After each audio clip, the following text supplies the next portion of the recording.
The girl took one bite of the fish with her fork and showed an uncomfortable expression. A group of people nearby were eating the same dish, but after eating, they all had blank faces. Then they began to score the dishes. Just then, the girl's friend messaged her and asked why she hadn't arrived yet. The girl suddenly realized she had entered the wrong room. She had walked into a tasting event hosted by a Michelin 3-star chef. She quickly and quietly ran out, but she didn't know that this small accident was about to change her life. Back inside, the head chef asked his assistant to report the diner's feedback. As expected, all the survey forms were full of praise. This made the chef angry. He believed the guests were only praising the food because of his fame. At that moment, the assistant found something strange. There was one review with no name. It said the dish had 2 kinds of herbs mixed together, and it tasted bad. This made the chef stop. He was surprised that someone could detect 2 different herbs. He remembered that only the white wine had a herbal flavor. So what was the second one? To find out, the chef rushed to the kitchen. Soon he brought out a container of butter. It turned out the milk used in the butter came from cows that only ate wild grass.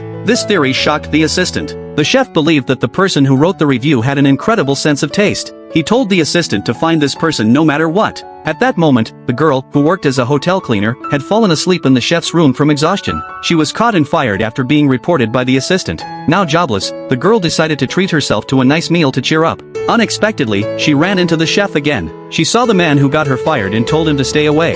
She angrily said his food tasted bad, it had 2 kinds of herbs in it. The chef finally realized she was the person he had been looking for. He stopped the girl and offered her 2,000 yuan a day to be his tour guide. The girl had just lost her job and couldn't resist the offer. So she agreed. But she didn't know this was a test. The next day, the chef took her sightseeing. The girl had fun until they ordered coffee. That's when everything changed. The man sent her away for a moment. Then he used a stick to spread something from a pastry into her coffee. When the girl came back and took a sip, she immediately said it tasted like salted egg yolk and asked for a new cup. The chef said nothing, but he was very pleased. On the way back, he asked the girl if she was always this sensitive to taste. The girl said yes. She told him that in middle school, she joined a chili eating contest. She won first place, but ended up in the hospital. After she got out, she realized her sense of taste had become 10,000 times sharper. Hearing this, the chef decided to take her as his apprentice.